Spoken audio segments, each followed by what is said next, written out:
বিষের ড্রাম বাতিল, কীটনাশক জাতীয় ড্রাম হইলে ওটা একদম বাতিল, ওটা কোনো কেমিক্যালে ব্যবহার করার জন্য অযোগ্য।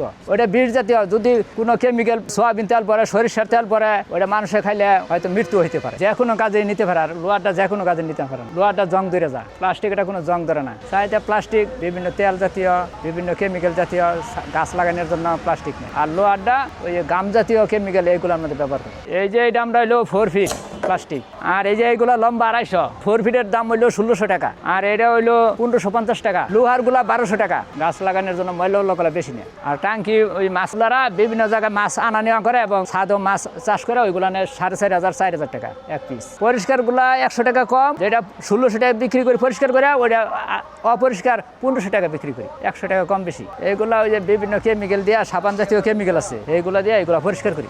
অপরিষ্কার গুলা এমনি নেওয়া যায়, কিন্তু দাম 100 টাকা কম। শহরের লোকই বেশি আসে, আইসা দাম স্যার এটা দাম কত জিগা, তেলের জন্য নেয় বা কেমিক্যাল জন্য, যা যেটার কাজের জন্য নেয় হেঁটে বলে। যারা ছাদে গাছ লাগানোর জন্য না, হেরা বলে আমরা গাছ লাগানোর জন্য নিই। বড় বড় ফ্যাক্টরিতে আমরা কিনে আনি খালি ড্রাম। বিদেশ থেকে আসার পর প্রথম বড় বড় মিল কারখানায় যা, পরে ওরা ওই কেমিক্যাল ব্যবহার করে আঙ্গুর কাছে বিক্রি করে। ড্রাম হইলে আমরা সাবান জাতীয় কেমিক্যাল দিয়া বা হুইল পাউডার দিয়ে আমরা পরিষ্কার করি। সব ড্রামে আবার ব্যবহারযোগ্য হয়, ভালো করে পরিষ্কার করলে। আর যেগুলো ফাড়া ফুড়া সেগুলো গাছ লাগানোর কাছে, যারা গাছ নার্সারি করে হ্যাঁ তাদের কাছে বিক্রি করি। বাতিল কোনো প্লাস্টিক ড্রাম নাই, এই জন্য ওইটা আমার ব্যবহার অযোগ্য। কাজ বলতে কিছুই না, এটা কি জাতীয় ড্রাম এটা শিখলেই কাজ শিখা হয়ে যায়। দিনের কোনো না, যেটি বিক্রি হয় কাটতে দিতে বলে সেটি কাটি, 10টা 15টা 50টা 100টা যেটি বলে। কাজ করতে গিয়ে বড় ঝুঁকি হলো খামারের উপরে ওঠা, নিচে একজন এবার ধরে রাখে, পরে আমরা আরেকজন উঠি। পাহাড়ে ওঠার মতন এক ধরনের এইগুলোর জন্য চুলা এনে অনেক ওই যে হোস্টেলের চুলাও বানা, বিভিন্ন কারখানা পানি গরম করার জন্য, কেমিক্যাল গরম করার জন্য ওইগুলো লোহার ড্রাম কিনে নেয়।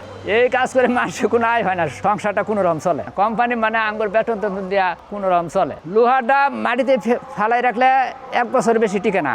আর প্লাস্টিক আগুনের কাছে না গেলে একজনের জীবন পার হয়ে যায়। প্লাস্টিক ড্রাম দিয়ে বাগান করলে এই সুবিধা, যতদিন যে লোকে নিয়ে বাগান করবো ততদিন এই ড্রামটা টিকবো। আর দ্বিতীয়ত ওই যে শাক সবজি ফলমূল যা ইচ্ছা তাই খাইতে পারবো, ছাদের কোনো সমস্যা হইতো না। যারা গাছ লাগায় তারা ড্রামের নিচে, ড্রামের সাইডেও ফুটা দেয় অনেকে, গরম লর দেয়া ওই যে পানি জড়ার জন্য। ছাদে তো ড্রাম ছাড়া অন্য কিছুতে গাছ লাগানো যেত না। ছাদে ওই যে শিকড় গিয়া বাইয়া ছাদ নষ্ট হয়ে যায়। বিদেশ থেকে ফোন দিয়ে বলে ভাই দাম কত, আমরা বলি এত দাম, একটা দাম দেওয়া যাবো নাকি, 2টা দাম দেওয়া যাবো নাকি।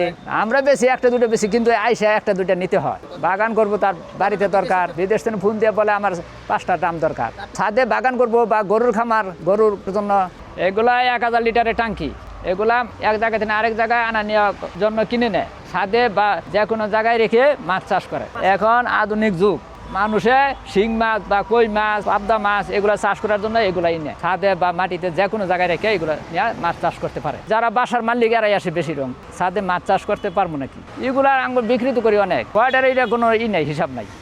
আমরা আনি 50টা 60টা করে, আবার 1টা 2টা করে বেচে শেষ করে আবার আনি।